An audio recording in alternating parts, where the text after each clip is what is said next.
ব্রাহ্মণবাড়িয়ার বিজয়নগর উপজেলার সীমান্তবর্তী এলাকায় অভিযান চালিয়ে প্রায় ১,৩৯,০০,০০০ টাকা মূল্যের ভারতীয় মোবাইল ফোনের ডিসপ্লে জব্দ করেছে বর্ডার গার্ড বাংলাদেশ। শুক্রবার ভোর ৫টার দিকে উপজেলার ভাগলপুর সীমান্ত এলাকায় এ অভিযান পরিচালনা করা হয়।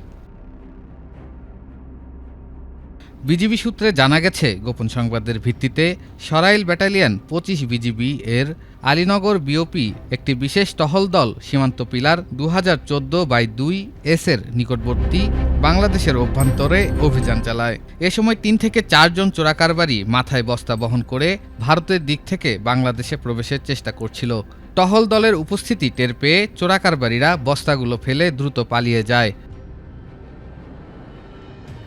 পরে ঘটনাস্থল তল্লাশি করে পরিত্যক্ত অবস্থায় ১,৮৫৬টি মোবাইল ফোনের ডিসপ্লে উদ্ধার করা হয়। বিজিবি জানায়, জব্দ করা ডিসপ্লেগুলোর আনুমানিক বাজার মূল্য ১,৩৯,২০,০০০ টাকা।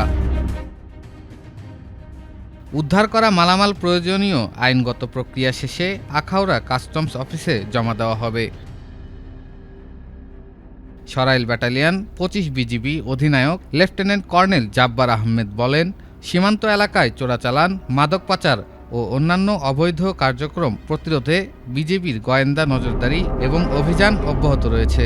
তিনি আরও বলেন, ব্রাহ্মণবাড়িয়ার বিজয়নগর ও আখাউড়া এবং হবিগঞ্জের মাধবপুর সীমান্ত এলাকায় নিয়মিত টহল জোরদার করা হয়েছে। এরই অংশ হিসেবে পরিচালিত অভিযানে চোরাচালানের পণ্য জব্দ করা হয়েছে।